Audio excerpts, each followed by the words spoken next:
अम्मी ने कहा कि अब्बू को मत बताना वरना वो मुझे घर से निकाल देंगे। मैंने कहा कि एक शर्त पर नहीं बताऊंगा, अगर आप मेरे साथ भी मैच खेला करें जैसे मेरे दोस्त के साथ आप खेल रही थी। अम्मी ने पहले तो इनकार कर दिया, लेकिन बाद में मेरे साथ भी मैच खेलने के लिए राज़ी हो गई। और मेरे साथ भी। कहानी की तरफ बढ़ने से पहले आपसे एक रिक्वेस्ट है, वीडियो को लाइक और शेयर ज़रूर किया करें और वीडियो पूरी देखें ताकि पूरी कहानी को समझ सकें। ये आपकी तरफ से मेरी हौसला अफजाई होती है। शुक्रिया। मेरा नाम मंसूर है और मेरी उम्र 19 साल है। हम घर में सिर्फ 4 ही अफराद हैं, अम्मी, अब्बू, मैं और मेरी बड़ी बहन। अब्बू दुबई में नौकरी करते हैं, इसलिए वो बहुत कम ही घर आते हैं। अम्मी उनसे बहुत खफा खफा रहती थी और हर वक्त मुझसे अब्बू की शिकायतें करती रहती थी।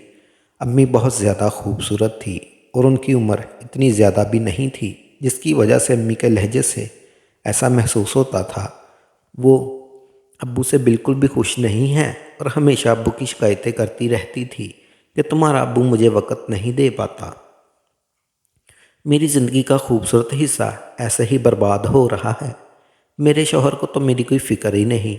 मंसूर, तुम ही अपने अब्बू को समझाया करो, मेरी तो कोई बात वो समझते ही नहीं। साल में एक बार घर आते हैं और वो भी कुछ दिनों के लिए।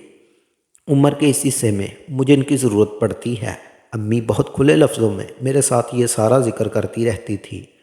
वो बिल्कुल भी ये नहीं सोचती थी कि उनका बेटा अब जवान हो चुका है। उनकी ऐसी ऐसी बातें सुनकर मेरे दिल में अम्मी के लिए अजीब से ख़यालात आने लगे थे। अम्मी की बातों से साफ ज़ाहिर होता था कि अम्मी को बहुत शदीद किस्म की तलब महसूस होती है।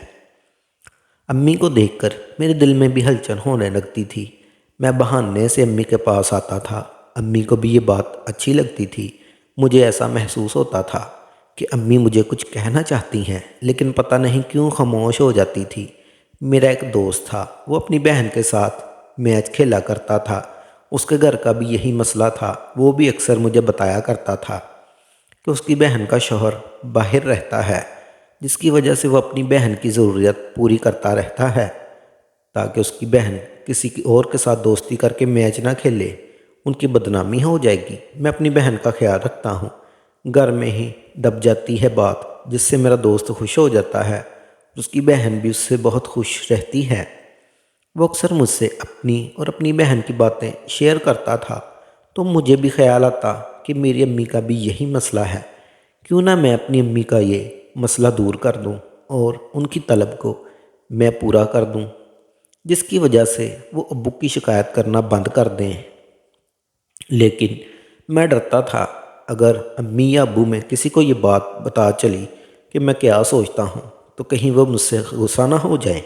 मैं अपने दोस्त से पूछा रहता कि मुझे भी कुछ बताओ, मेरी माँ तो बहुत ज़्यादा खूबसूरत है और मैं भी अपनी अम्मी के साथ यही कुछ करना चाहता हूँ।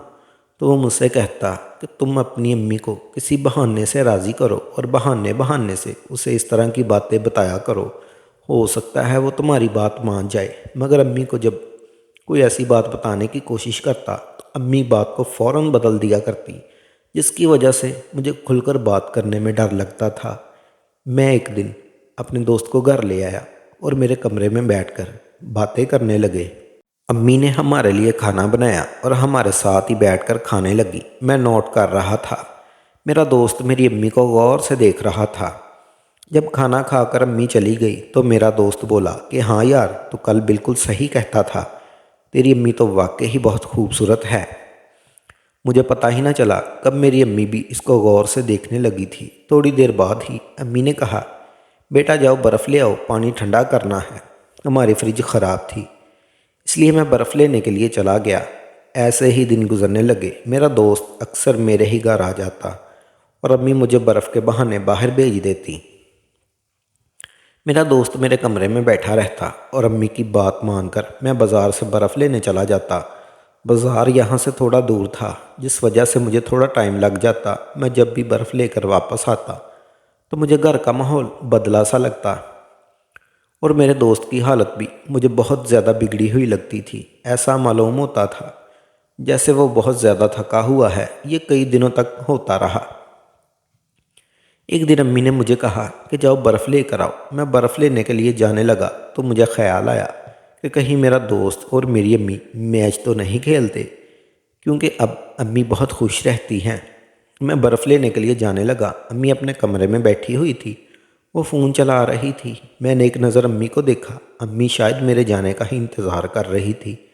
میں باہر نکلا اور گلی سے تھوڑا آگے جا کر رک گیا، کیونکہ میں آج دیکھنا چاہتا تھا کہ میری امی اور میرا دوست کیا کرتے تھے۔ جب میں گھر واپس آیا تو امی اپنے کمرے میں موجود نہیں تھی۔ میں نے گھر میں ادھر ادھر نظریں دوڑائی، امی کہیں بھی نظر نہیں آ رہی تھی، اور میرے کمرے کا دروازہ جو ہر وقت کھلا رہتا تھا وہ اب مجھے بند نظر آ رہا تھا۔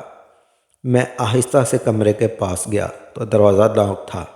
میں نے کھڑکی کے شیشے سے جھانکا تو میری آنکھیں پھٹی کی پھٹی ہی رہ گئی۔ یہ منظر دیکھ کر میری تو حیرت کی انتہا ہی نہ رہی تھی کہ امی اور میرا دوست مل کر میچ کھیل رہے تھے۔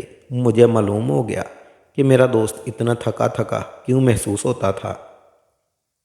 یہ منظر دیکھ کر میں بہت سکون حاصل کرنے لگا تھا، کیونکہ یہ سب دیکھ کر مجھے بہت زیادہ سکون مل رہا تھا۔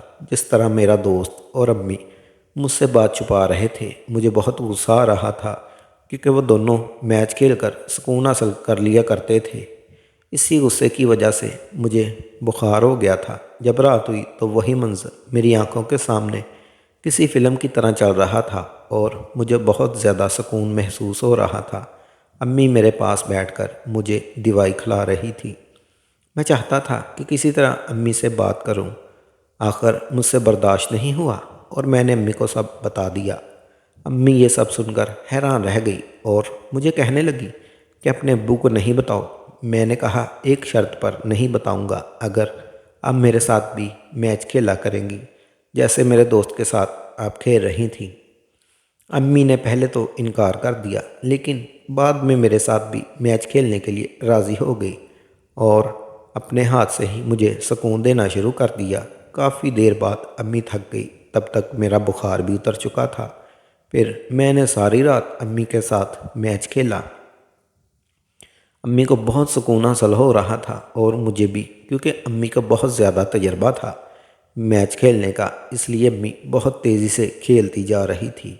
آخر میں بھی تھک گیا اور امی بھی، تو امی نے کہا میں تو تمہیں بچہ سمجھتی تھی۔